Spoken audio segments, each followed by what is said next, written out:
de mi mensaje le he puesto cuando los cristianos no están de acuerdo. Cuando los cristianos no están de acuerdo. Y para eso vamos a ver el capítulo 14 de Romanos. Ahí Pablo está discutiendo este tema. El tema de la unidad en la iglesia. ¿Sabía usted que dentro de la iglesia hay diferentes tipos de opiniones? Le da risa a la gente, ¿no? Solo tiene que usted estar en uno de los ministerios, en cualquiera. Si usted no ha visto eso todavía, si usted dice, ay, qué bonita esta iglesia, aquí todos piensan iguales, ¿verdad? No sé a qué iglesia ha ido, pero bueno, si usted piensa todavía así, déjeme decirle, nomás necesita servir en uno de los ministerios que tenemos para darse cuenta que gente que ama a Dios, que gente piadosa, gente que realmente está caminando de la mano con Dios, mira las cosas de diferente manera. Y esto, hermanos, en sí no es malo. De que usted y yo tengamos diferentes puntos de vista, no es malo en sí. Pero el diablo no le gustaría nada más que causar división en el pueblo de Dios. Él sabe que si no nos puede condenar, el diablo sabe que si no puede derrotarnos, va a buscar ¿qué? Dividirnos. Va a buscar dividir el cuerpo de Cristo. Y eso lo podemos esperar del diablo, pero no deberíamos de esperarlo de nuestro hermano en Cristo. Tomás Brooks dijo una vez, que los lobos preocupen a los corderos no es de extrañar, pero que un cordero preocupe a otro, eso es antinatural y monstruoso. Cosa seria, ¿no es cierto? O sea, podemos esperar división de parte de Satanás, pero no deberíamos de esperar división de parte de un hermano en Cristo. Gran parte de la división, hermanos, que se produce en iglesia hoy en día es antinatural y innecesaria. Antinatural e innecesaria, perdón.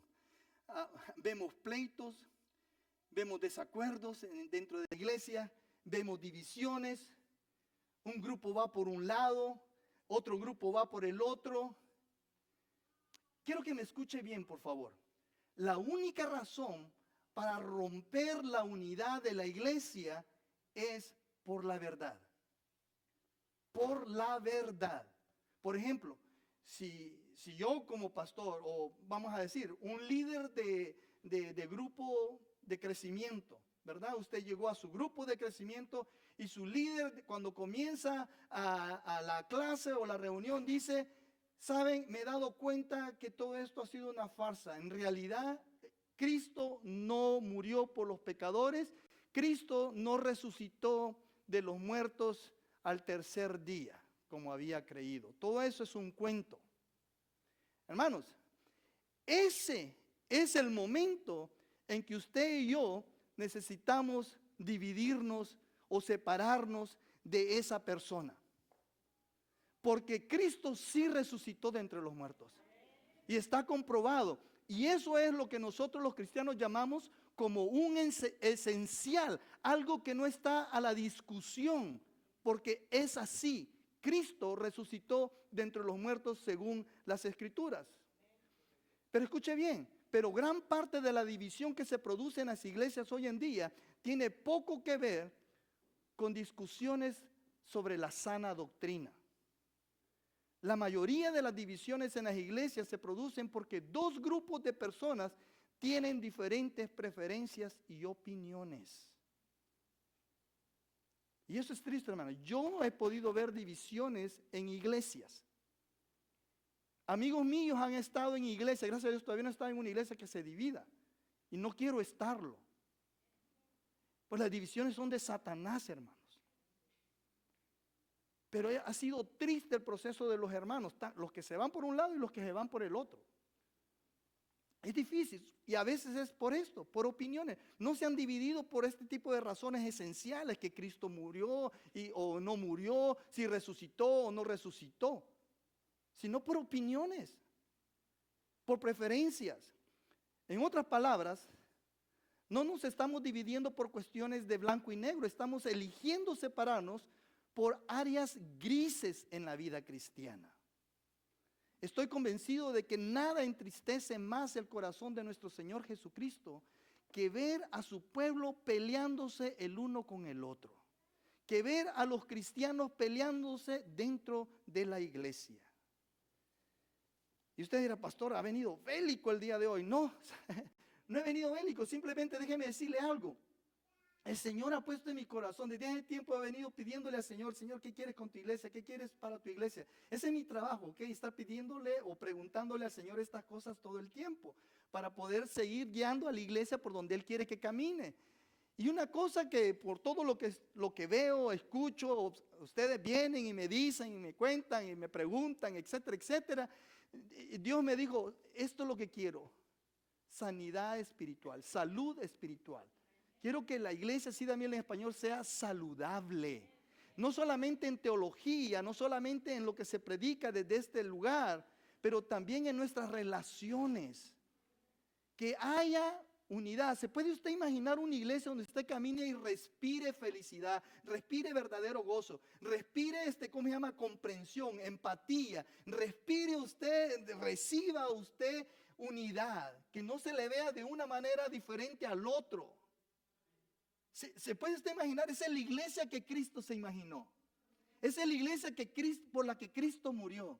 Y esa es la iglesia que Cristo en Juan capítulo 17 nos pide que nos esforcemos por tener, para que todo mundo crea que Dios Padre lo envió a Él a la tierra a salvar a los pecadores. ¿Sí? Es importante, está en el corazón de Dios la unidad. ¿Y por qué es importante? Porque, ¿sabe? La unidad siempre ha sido algo que Satanás ha atacado desde el principio de la iglesia.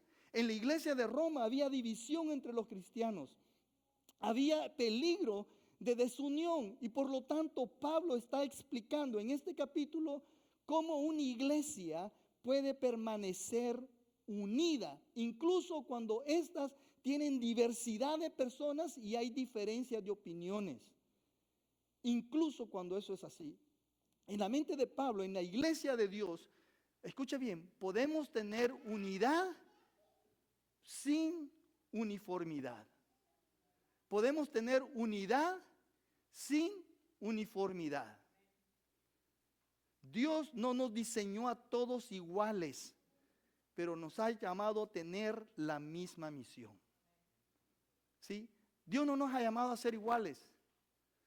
No sé si cuando mi esposo y yo buscábamos casa, a veces las casas, a los vecindarios donde íbamos, esta casa era igualita a la otra, igualita a la otra. El color de las casas nomás cambiaba. Y aquí le dicen cookie cutters, ¿no? Algo así, que todas son iguales. En nuestros países también hacen colonias así, ¿no? Dios no hizo ese tipo de personas. Cada uno de nosotros es completamente diferente. Uno más guapos que otros, pero bueno, eso no es problema. Pero nos hizo diferentes a todos. En la iglesia de Roma la gente estaba empezando a perder de vista la misión de la iglesia. Estaban discutiendo por cosas pequeñas y triviales. Había dos grupos o dos discusiones que se tenían entre ellos. Dos cosas por las cuales discutían. ¿Y cuáles eran esas dos cosas? Dos, sencillas, escuche bien. Dietas y fiestas o días de fiestas. Esas eran, ¿qué comer y qué día celebrar? Esas eran las discusiones que tenían estos hombres.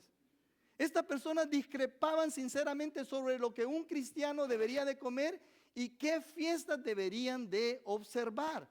Y la temperatura entre ellos estaba subiendo, la gente se estaba enojando cada vez más. ¿Y sabe lo que sucedió? Se estaban formando dos bandos.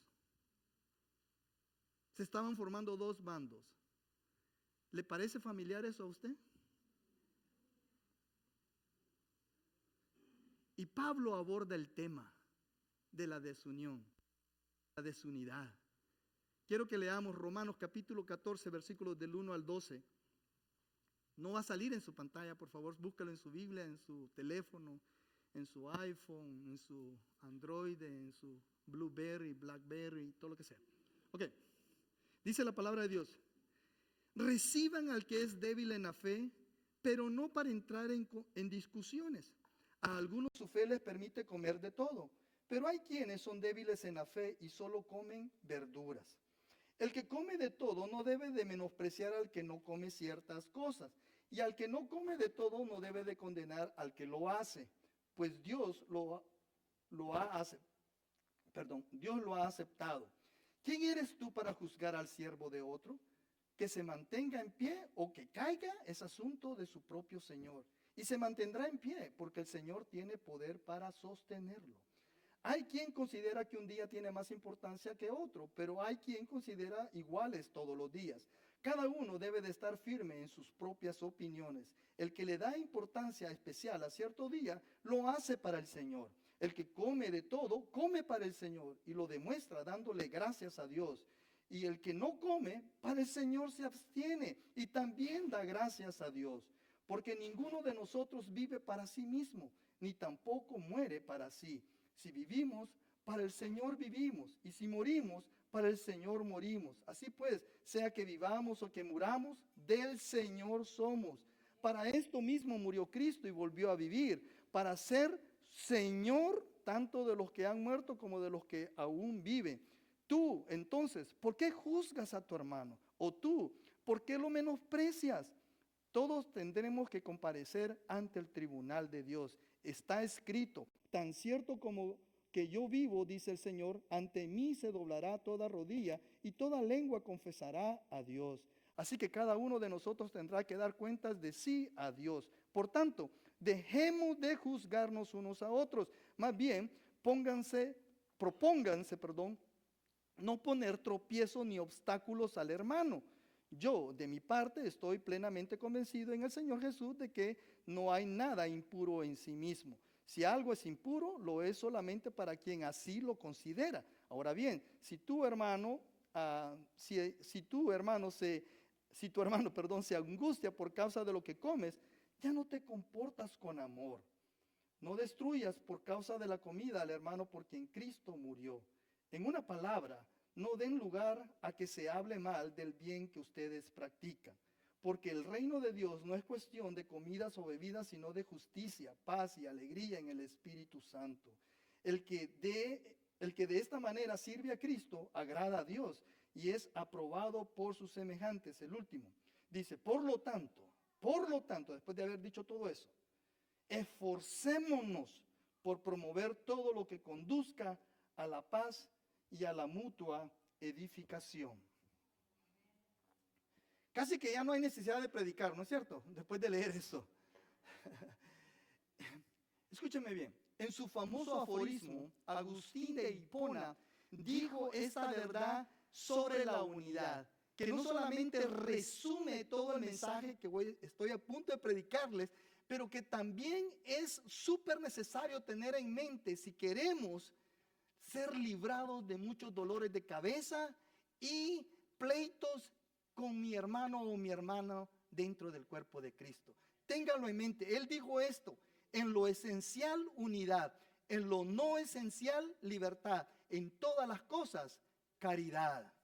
Caridad es igual a decir misericordia, compasión, piedad, tolerancia, consideración o gracia. Ok, antes de seguir, quiero nomás dar una pequeña, no quiero asumir de que usted entiende lo que está leyendo ahí 100%, pero cuando decimos nosotros los cristianos lo esencial, estamos hablando de las cosas teológicas que no cambian. Por ejemplo, que Cristo nació o fue engendrado por obra del Espíritu Santo. ¿Ok? Ese es un esencial. De que murió de que vivió y toda su vida la vivió sin pecar. De que Él fue la persona que Dios utilizó para ser el sustituto por nosotros. Él fue el Cordero de Dios que fue a la cruz y murió por llevar nuestros pecados y darnos perdón de pecados. De que Él fue enterrado y al tercer día resucitó. Que ascendió a los cielos y que hoy está a la diestra del Padre. Y que un día regresará por su iglesia. Eso es un esencial. Eso no cambia. ¿Ok? Si alguien viene y le dice algo diferente a eso, Una de las cosas que puede hacer es correr. Otra cosa puede dividirse. Otra cosa tal vez poder debatir para tratarle de ayudar a comprender al hermano o a la hermana que está en lo equivocado según lo que dice en la Biblia. Que luego dice en lo no esencial. O sea, hay otras cosas que no son esenciales en la iglesia. Por ejemplo, si hoy se hablan en lenguas o no se hablan en lenguas. Eso no es esencial. Si hoy hay pastoras o no hay pastoras. Eso no es esencial. ¿Sí me entiende? Esas son cosas que se pueden discutir, pero no debemos dividirnos por ellas. Luego hay cosas que dice ahí, en las demás cosas, en todas las otras cosas, en cómo servimos el café, en el color de la carpeta, si este gráfico es de este color o el otro, o si celebramos o no celebramos el Día de la Hispanidad. En esas cosas, hermanos, dice Hipona, caridad, gracia, tolerancia. ¿Sí me están entendiendo? Ok, eso me ha ayudado mucho a mí, mucho personalmente en mi vida cristiana, en poder ser empático con los demás, en poder guardar la unidad y la paz dentro de la iglesia. Y con esto en mente quiero que abordemos el tema de hoy. ¿Qué debemos de aprender acerca de la unidad? Número uno, la unidad es una cuestión de señorío. La unidad es una cuestión de señorío. El versículo 9 es el versículo clave aquí. Dice, para esto mismo murió Cristo y volvió a vivir. ¿Para qué? Para ser Señor tanto de los que han muerto como de los que aún viven. Si hay una que fundamenta la iglesia de Cristo es esta, que Cristo murió y resucitó y Él es el Señor de todo. ¿Ok? Debemos de tener eso en mente. Queremos guardar la unidad. Cranees esto, grábeselo, escríbalo, guárdelo en su corazón. Estamos unidos en Él, hermanos. Pero esto no era lo que los hermanos de la iglesia en Roma estaban en desacuerdo, esta verdad. No estaban en desacuerdo por esta verdad. No estaban convocando reuniones para hablar sobre si Jesús había resucitado realmente y se le había aparecido a cientos de personas. Eso no era el enfoque de su conversación. En cambio, estaban hablando de comida y días festivos. Y se estaban agarrando de las mechas. Lean conmigo el versículo 1. Dice, reciban al que es débil en la fe, pero no para entrar en discusiones. ¿Qué está diciendo Pablo? Está diciendo esto. Cuando alguien viene a Cristo, acéptenlo en la iglesia y denle en tiempo para que crezca en su fe. Eso está diciendo Pablo. No arrojemos nuestros puntos de vista a esta persona. Yo me acuerdo, le decía a alguien que era bien duro con los cristianos, con otros hermanos en Cristo, dentro de la iglesia. Y esta persona decía que tenía ya 30, 40 años de estar en el evangelio, 40, algo así. Y quería traer a las personas que tenían 2, 3, 4, 5 años de ser cristianos al nivel de ella. No se puede hacer eso, hermanos. Todos estamos en el camino. Algunos vamos más atrasaditos, otros vamos más adelantaditos, otros van más adelante que nosotros, pero todos estamos en el camino. Pero no debemos de juzgar al otro a nuestro nivel. ¿Sí me entiendes? ¿Sí me están entendiendo? Ok. Este es un sermón, pero no es un monólogo, ¿ok? Por favor. Eso no se puede hacer, no se debe de hacer, no debemos de arrojarle a ellos nuestras condiciones. ¿Por qué? Porque eso solo causa dolor y división dentro de la iglesia. Pablo dice, acepten a aquel cuya fe es débil. ¿Se imaginan si cuando alguien se uniera a nuestra iglesia como pastor, yo le pidiera, mira, de ahora en adelante, ahora que aceptaste a Cristo, ya no tienes que ir a bailes, ya no tienes que hablar de esta manera, te tienes que vestir de esta otra manera. De aquí en adelante todos los domingos tienes que estar en iglesia, porque es así como tiene que ser. Y le empiezo a dar toda la lista de las reglas que se deben de cumplir como cristiano. Ya no puedes ver esos programas de televisión, ya no puedes ver esas películas, ya no puedes frecuentar estos lugares, ya no puedes tener estos amigos. Hermano, estos serían asuntos no esenciales y causan división si yo hago esto. ¿Por qué? Porque comenzaríamos a juzgar sobre asuntos discutibles, no esenciales. ¿Sí me están entendiendo? Pablo sugiere que no dediquemos tiempo a discutir sobre cosas como estas. ¿Por qué? Porque la gente comenzará a olvidar lo que sí verdaderamente es esencial, que Jesús murió y resucitó para salvar a los pecadores. En vez de esto, estarán expresando opiniones sobre lo que realmente no importa a la luz de la eternidad. ¿Cuáles fueron esas cosas que causaron división en la iglesia de Roma? Primero fue el tema de la comida. Ve ahí lo que dice en versículos 2 y 3. A algunos su fe les permite comer de todo, pero hay quienes son débiles en la fe y solo comen verduras. Ya habían ahí vegetarianos. El que come de todo no debe de menospreciar al que no come ciertas cosas. Y el que no come de todo no debe de condenar al que lo hace, pues Dios lo ha, ¿qué dice? Aceptado. Déjeme darle algún contexto, un poco de contexto. Algunas personas en Roma habían sido salvadas del paganismo, ¿ok?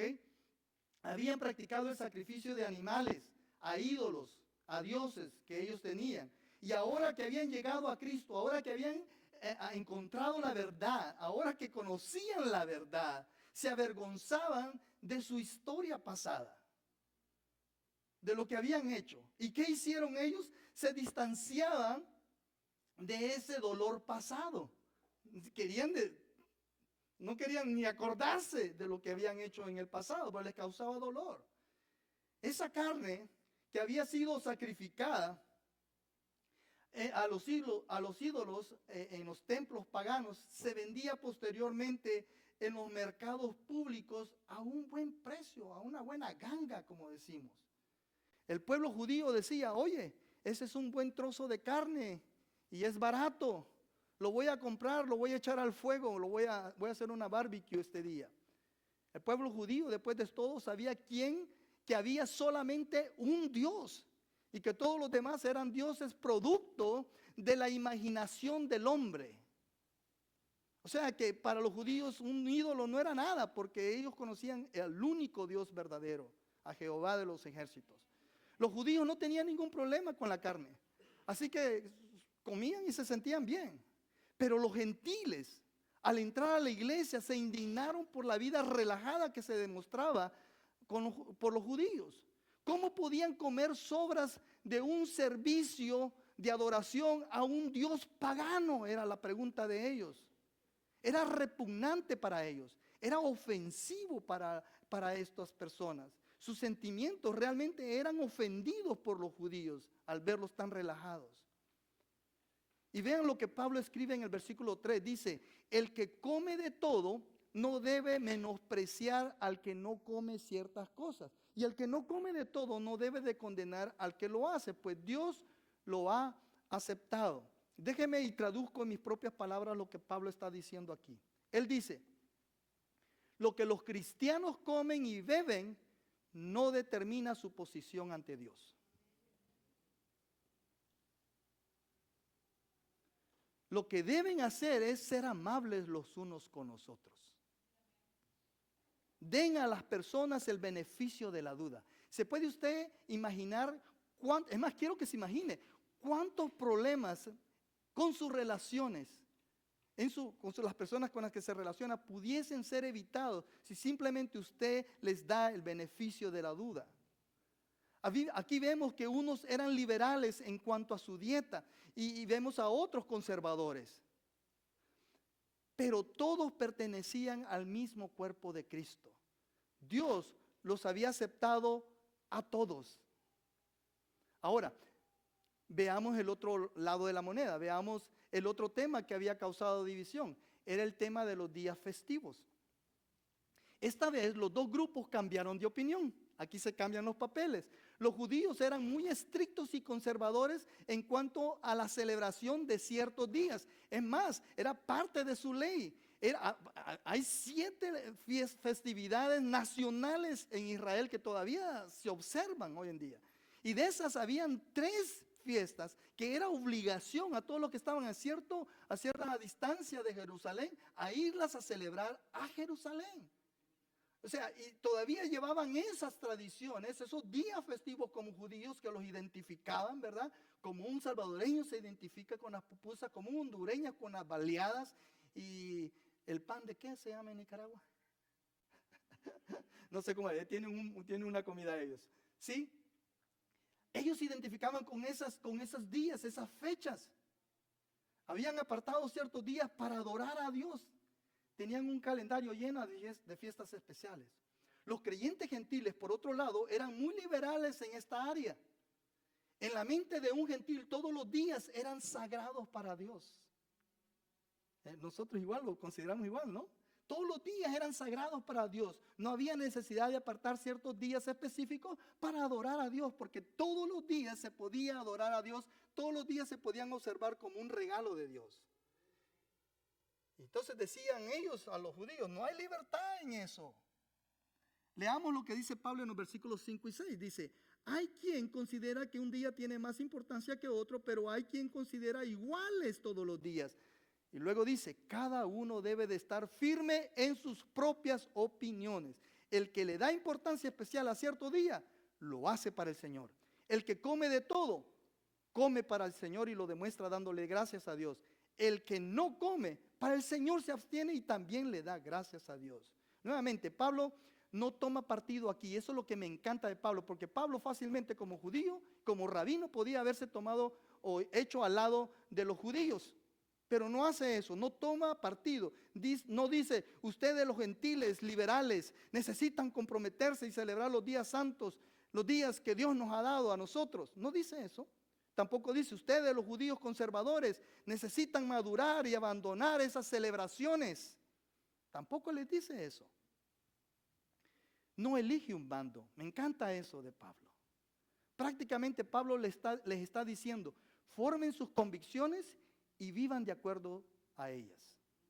Eso está diciendo. ¿Cómo se aplica esta enseñanza el día de hoy? Porque hay enseñanza. En asuntos, hermanos, que no están específicamente ordenados o prohibidos en las Escrituras, siempre es correcto ir en contra de la conciencia. Porque tu conciencia representa lo que tú crees que es correcto. Ir en contra de tu conciencia, por lo tanto, es hacer lo que crees que está mal. Y todo lo que te produce culpabilidad es malo para ti. Entonces, no lo hagas. ¿Sí? Habiendo dicho esto, también es pecado. También es pecado tratar de imponer tus convicciones personales a otras personas. ¿Por qué? Porque al hacerlo las estás tentando a ir en contra de sus propias conciencias. Por lo tanto, Pablo está dando un doble mandato y es este. No comprometas tu propia conciencia y no intentes llevar a otro creyente a comprometer su conciencia. Estamos hablando de guardar unidad, ¿no es cierto? Estamos hablando de mantener la paz, la armonía en la iglesia, en el cuerpo de Cristo, aún con nuestras diferencias, aún con nuestra diversidad, en todo sentido. No comprometas tu propia conciencia, dice Pablo, pero tampoco no hagas que otro comprometa su conciencia. Permítame darles un ejemplo. Es un ejemplo hipotético. Imagínense a un grupo de cristianos tomando la comunión, por ejemplo, y lo hemos hecho en algunas veces, en los grupos de crecimiento, ¿verdad? Vamos a terminar el ciclo de estudios, ¿verdad? Y alguien lleva pan, lleva unas rodajas de pan y lleva una botella de jugo de uva y luego los del grupo agarran un pedazo de pan, lo mojan en el jugo de uva que representa la sangre de Cristo y comen y comparten la comunión, toman la Santa Cena juntos. Pero sobra pan y el pan está ahí y está rico. Entonces vienen unos del grupo y comienzan a comerse el pan que sobró. Después de que tomaron la comunión, comienzan a comérselo. Y luego hay uno dentro del grupo que quiere hacer lo mismo. Viene y agarra el pan y se lo pone a la boca. Nomás se lo pone a la boca él piensa, él siente que está faltándole el respeto al cuerpo de Cristo. Él siente que no puede comerse el pan como que si fuera un snack, el mismo pan que se acaba de usar para la Santa Cena. Para los otros no hay problema. ¿Por qué? Porque para ellos simplemente es un poco de levadura que se ha convertido en pan y lo compraron ahí en Fred Meyer. ¿Sí? Pero para el otro representa el cuerpo de Cristo y comerse eso es desconsagrar, ¿cómo se dice? Es como un sacrilegio para él. Entonces no lo hace. No lo hace. Entonces, ¿qué es lo correcto que debemos de hacer en ese caso, hermanos? Las Escrituras no nos dicen qué debemos de hacer con las obras de la Santa Cena. Las Escrituras no nos dicen nada. Así que depende de cada uno de nosotros. Para unos, violará su conciencia, pero al mismo tiempo que viola su conciencia, no deben juzgar a su hermano que ven las cosas de manera diferente. ¿Están entendiendo el punto de Pablo aquí? Es súper claro, lo martilla y lo martilla y lo martilla, cada vez va avanzando y lo va martillando. Y este es realmente el secreto de la verdad, de la verdadera unidad dentro de la iglesia. Allí va el secreto de la unidad de la iglesia. Cada creyente debe de abordar los asuntos discutibles o no esenciales con humildad y hacer lo que el Espíritu Santo le guíe a hacer. Un poco largo, pero ahí está claro. Pero sobre todas las cosas debemos de aceptarnos los unos a los otros. ¿Amén? Esa es la idea principal en este pasaje, en este texto de Pablo. Debemos aceptarnos los unos a los otros. Ahora bien, ¿por qué debemos de aceptar a un hermano con el que no estamos de acuerdo?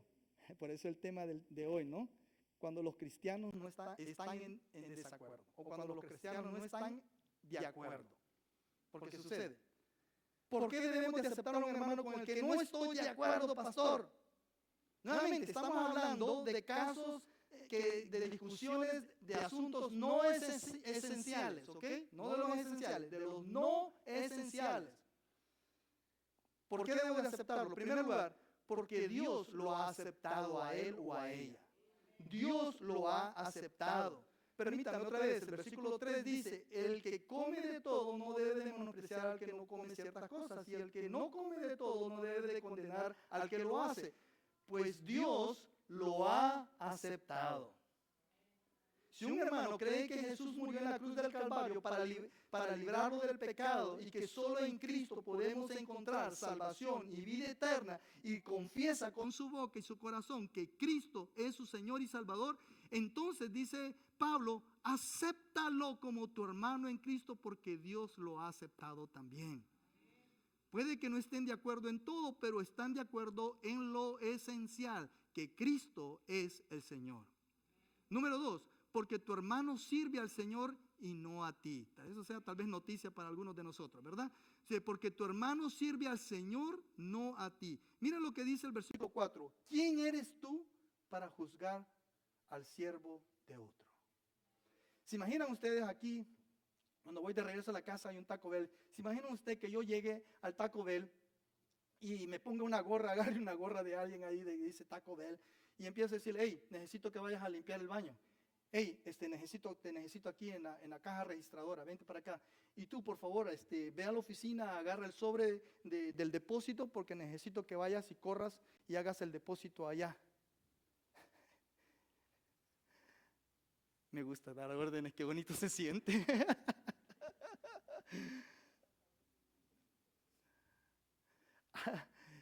¿Qué pasaría, hermanos? Esas personas me mirarían como que si estuviera loco. ¿Por qué? Porque no tengo derecho a darles órdenes. Yo no soy su jefe. De la misma manera, Pablo dice que no juzgues a tu hermano y le digas, oye, para que yo pueda adorar a Dios contigo, esto es lo que tú tienes que hacer. Así tienes que lucir, así tienes que hablar, así te tienes que conducir. Eso es lo que le está diciendo aquí. ¿Qué pasaría? Eso no tiene sentido. ¿Por qué? Porque Él no es tu siervo. Y dice Pablo, Él no está delante de ti, Él está delante de su Señor. Eso es lo que dice. Número 3, porque el crecimiento espiritual de tu hermano no es tu responsabilidad, es responsabilidad de Dios. Miren, al final del versículo 4 dice, y se mantendrá firme porque el Señor tiene poder para sostenerlo. Con mucha frecuencia tratamos de imponer nuestras convicciones sobre asuntos discutibles a otros hermanos. Pero si tan solo le diéramos tiempo al Espíritu Santo, esa persona crecería en entendimiento, crecería en su fe, crecería en todas las áreas que Dios quiere que crezca.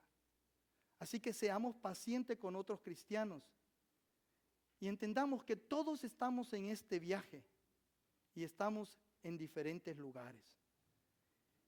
Déjeme decirle algo, con todo cariño y respeto.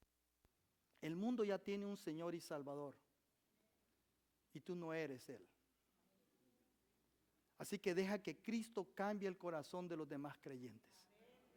Número 4, porque será tu hermano quien debe de dar cuentas a Dios en el juicio.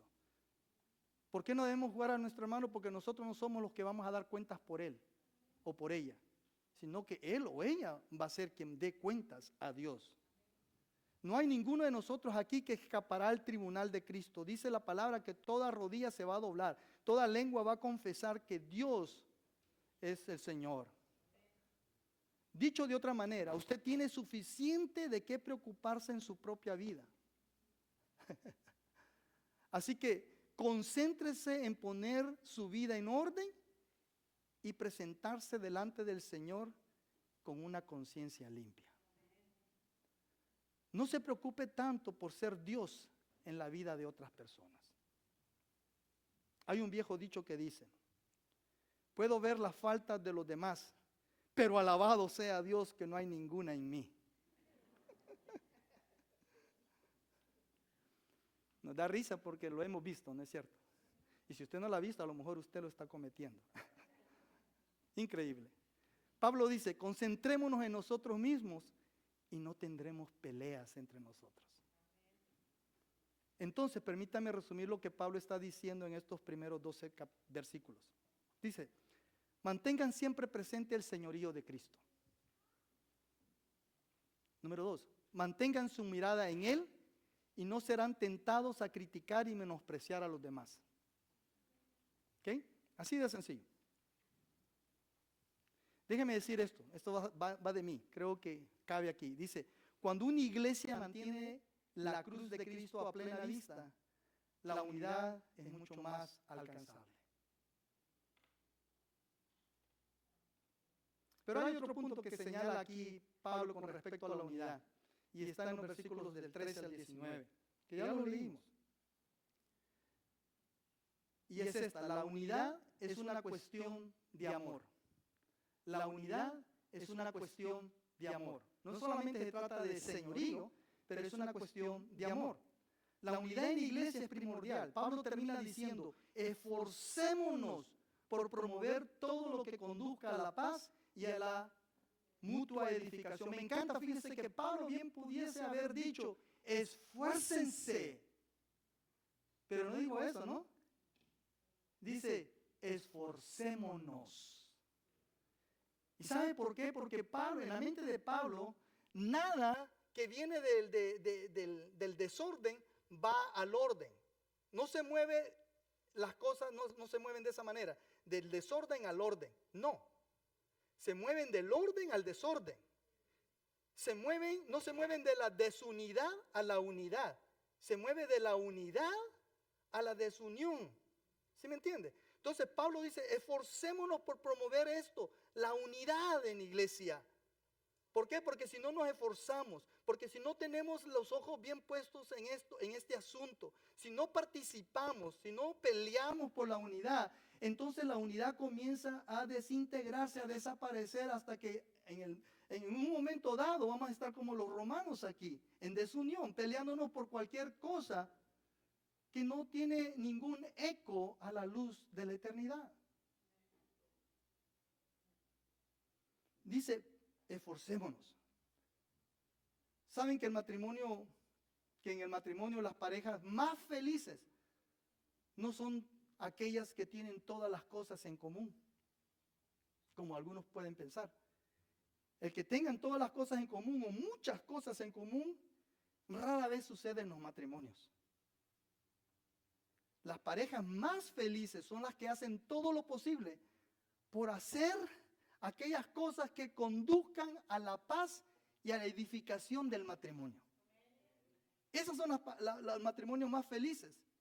Como esposo, hermanos, yo estoy llamado por Dios. Mi papel es hacer todo lo posible por edificar a mi esposa. Es más, me llaman a presentarla con limpia delante del Señor, con vestiduras de lino fino delante del Señor, a edificar a mi esposa. Y ella es llamada a hacer exactamente lo mismo, a edificar a su esposo. Cuando dos personas se comprometen a edificarse mutuamente, adivinen qué sucede. Hay paz y alegría en ese hogar. Hay paz y alegría en esa relación. Esas cosas, paz y alegría, son los subproductos del amor verdadero. De la misma manera, cuando las personas se unen a una iglesia, es mejor que tendrán desacuerdos con los otros miembros de la iglesia. Es mejor que lo vayan creyendo desde ya. Habrán conflictos y habrán desilusiones. Pero el apóstol Pablo dice, hagan todo lo posible por aquello que conduce a hacer aquello que conduzca a la paz. Hagan todo lo posible. Al igual que en el matrimonio, yo renuncio a mis propios derechos para edificar a mi esposa. En la iglesia yo renuncio a mis derechos para edificar a la esposa de Cristo. En mi opinión, es un pequeño precio a pagar por la unidad, porque la unidad es lo que mueve el corazón de Jesús.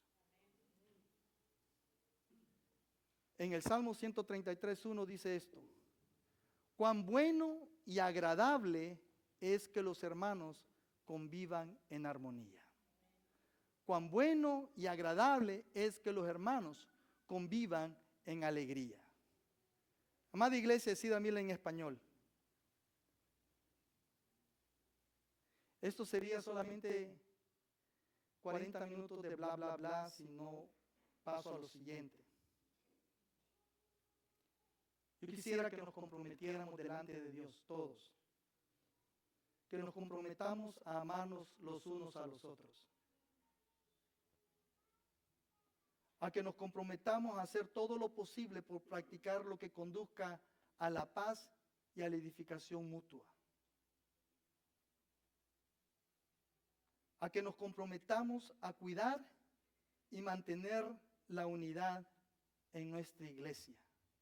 Recordándonos las palabras del apóstol Pablo que dice que hagamos todo lo posible, que nos esforcemos por guardar la paz y que nos edifiquemos mutuamente. Oremos. Padre, gracias, Señor, por tu palabra. A veces se puede sentir como medicina amarga, Señor, así como la sentí yo. Hubiera querido, Señor, tener un mensaje mucho más corto y más alegre. Pero este es el mensaje que tú me diste después de estar peleando esta semana con los textos. Padre, te doy gracias porque tu palabra es vida. Trae vida a nuestras vidas, Trae vida, Señor, en todas nuestras áreas de la vida, Señor. En nuestras relaciones, en nuestros trabajos, en nuestros negocios. Tu palabra trae vida, Señor. Te damos gracias, Señor, por ella. Porque tu palabra dice de ella misma que no regresará vacía a ti, Padre. Y es mi oración, Padre, que no regrese vacía de parte mía, Señor, a ti, no regrese vacía. Quiero guardar tu palabra en mi corazón para hacer de acuerdo a ella. Pido, Señor, que tu palabra no regrese vacía a ti de parte de mis hermanos y hermanas que han escuchado este mensaje tuyo. Que regrese a ti, Señor, con fruto abundante. Y que eso, Señor, que tú imaginaste y eso que imaginamos nosotros en el ejercicio que hicimos al principio de este tiempo juntos, Señor. Que nos imagináramos una iglesia donde se respira amor, aceptación, gozo, alegría, amor los unos con los otros. Es posible si nos comprometemos contigo y los unos a los otros a esforzarnos por mantener la paz y la unidad de tu iglesia, sabiendo que estas dependen también de mi comportamiento y mi actitud. Ayúdanos, Señor, a hacer esa iglesia para nosotros y para aquellos que están por llegar a nuestra iglesia, Señor.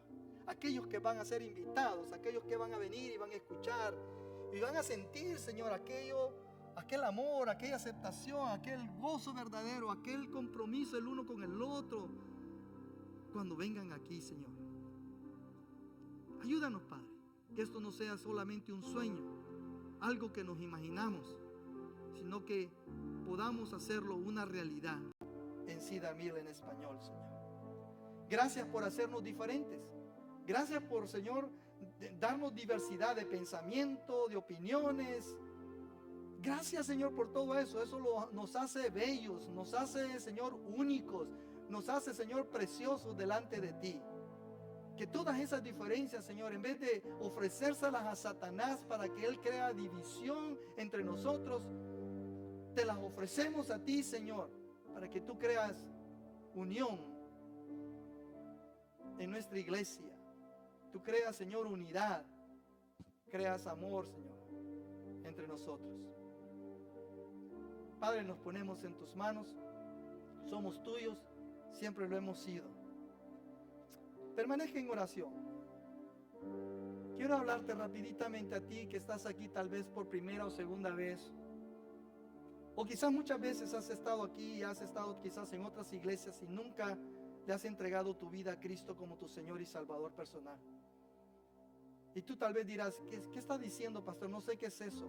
Bueno, déjame decirte, si Cristo es tu Dios, es tu Señor, tu Salvador, entonces tú estarás seguro de que cuando tú te mueras, vas a ir a su presencia, sin ninguna cuestionamiento. Pero tú dices, no, yo no tengo esa confianza, yo no tengo esa seguridad. Entonces Cristo te dice, yo puedo darte esa seguridad.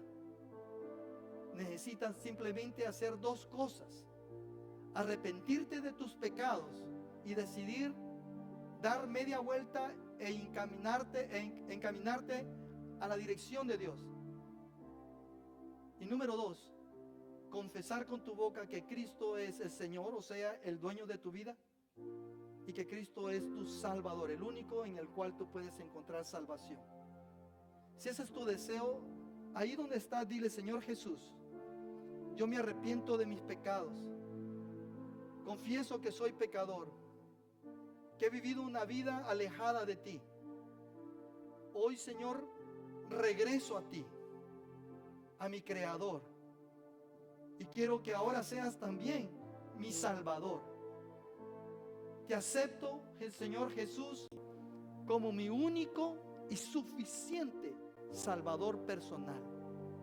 Creo que eres Dios y que tú moriste en mi lugar en la cruz.